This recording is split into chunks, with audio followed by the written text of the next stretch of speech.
The Grim Drive podcast explores mental health through the lens of professional sports and athletes.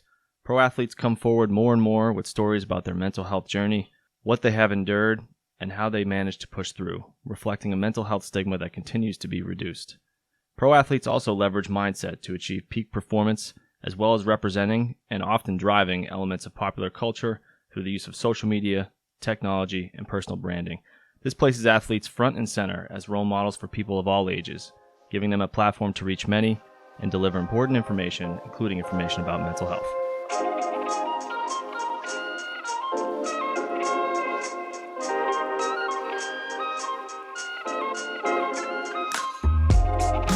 Welcome to the Grim Drive podcast, where we explore mental health through the lens of professional sports and athletes. My name is Jonathan Busfield. I'm actually flying solo today. Last episode, John Cuna held his own, doing a great interview with Marco Sanchez, which I'm going to talk about in a little bit. Today, it's just going to be me sort of riffing on a few random topics in sports and health or mental health that have been going on lately that I find kind of interesting.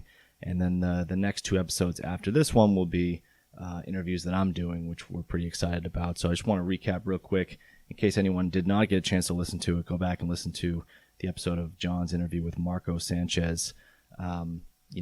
Marco is clearly someone who is a hard worker and is really driven and, clearly self-made. I think, anyone who is quote unquote self-made obviously has help from other people. So it's not to say anyone does it completely alone, but clearly Marco is someone who is driven and really worked hard for the place he's in right now. And it was really cool to hear that story. One of the things that really stood out was, when John and Marco started talking about kind of like a whole health perspective or total health perspective. I think John and I have talked in different episodes about, how for a long time physical health was sort of, held up and viewed, or accepted by people in general in terms of the importance of physical health. Mental health, with the stigma being attached and other things, maybe wasn't, or definitely wasn't for a long time. That's gotten better.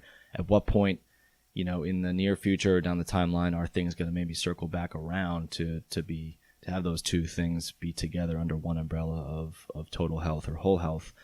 And it was an interesting discussion they had, and it it kind of makes me think of when that might happen, which I think is a really interesting thing in terms of trying to figure that out. I would say, for convenience sake, there's already some things that are starting to happen that fall into that category. I think the current administration of the United States government is trying to emphasize the need for mental health to be brought into primary care settings and things like that. So that doesn't necessarily mean it's going to happen, but that's clearly an agenda item or a goal of theirs. I think that would be, probably to the benefit of the consumer, of the person who's getting the health care. These things are all spread out, and I think the physical health, mental health, all the resources being spread out, it's very hard for people to access them, whether it's monetarily or just in terms of practicality, if they're all in different places. And so I think we have some interesting thoughts on that topic that I'm sure, if John and Marco have a part two, I'm sure they'll get into it. John and I will definitely get into it, different episodes moving forward, and it's certainly something we're passionate about from a helping people perspective, and from a business perspective, is how do we create something that makes it, the easiest for the people that need the access to care, and it's also helpful and interesting at the same time. So anyway, a bit of a long-winded way to say, check out that episode, that recap episode, check out that episode with John that I just did a recap of, where he interviews Marco Sanchez. A couple other topics I wanted to get into today. It's going to be a quick episode. One is the Olympics. The Olympics are going on, and obviously, that didn't happen in 2020. We've talked about the Olympics in a couple different episodes. We talked about it in the Michael Phelps episode. We talked about it in the Simone Biles episode. And I think it's always fun to watch. There's always some interesting storylines that come along with it that intersect, with health or mental health. And so, one is Simone Biles, I think, dropped out today from the team competition. I think the U.S. women's gymnastics team ended up finishing in second, getting the silver medal. Unfortunately, and the Russian team came in first. Without Simone Biles there, that was kind of a tough mountain to climb. We talked about her tenacity and her mental fitness and things, and how difficult it was, she has described it was, to have to wait for these Olympics. So I'm sure she's dealing with a whole range of emotions right now, not, having to withdraw and not compete due to injury, kind of an unexpected injury, apparently. I'm not exactly sure the details, but, obviously that was tough to hear. We were looking forward to watching her compete, and I'm sure a lot of people were. So hopefully she's okay. Another one that came up is or another topic that popped into my head is the NBA basketball team for the U.S. And it's just kind of interesting because it's interesting to try to figure out why, they are having such a tough time. Obviously these are like the USA basketball team has the top players, not all of them, but some of the top players in the world, and obviously more top players in the world on their team than any other country's team at the Olympics. And yet they've really struggled to win any games. I think maybe they've won a couple of the preliminary games, but so far above all, I think they've lost more than they've won, and it's the teams that they really shouldn't be losing to. And it makes you think, what is the cause of that? I think I find it interesting because I think team versus individual is really key. Obviously some of these other countries just play better team basketball, and basketball is a team sport, and you can't just get away with having one or two people sort of be the superstars, but not necessarily have a whole team approach. Although Luka Doncic and Slovenia seem to have an okay time doing that. So other teams play better together, and it's not always black and white when it comes to that subject, because some of these teams have had more time to practice together. I think practicing as a team makes a huge difference. If you're not familiar with your teammates and the style that the coach wants you to play, it's very hard to get your what together in time. And I think these other teams had a lot more time, or have had past tournaments they've played in together. So between the past tournaments and the practice time more recently, they're more on the same page. I think the other thing that comes into play is we've talked about referees in one episode. I think we talked about it in the Jackie McMullen episode.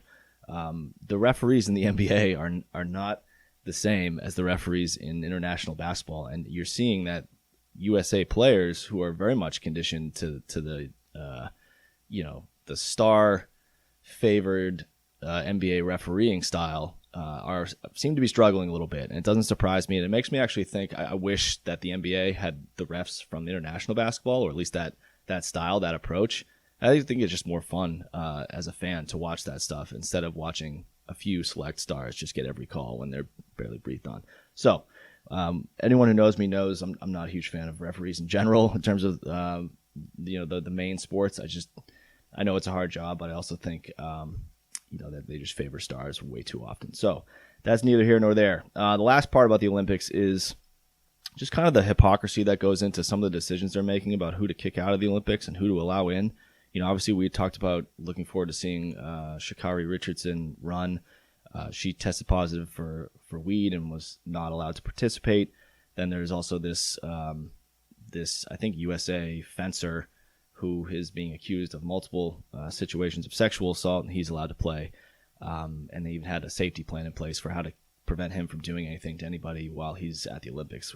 So on the one hand, you'd think that they would have learned, the Olympic Committee or whoever's in charge of these things would have learned from maybe the NFL in terms of, what things to prioritize versus what things they need to maybe, move into 2021 a little bit on here when it comes to weed especially.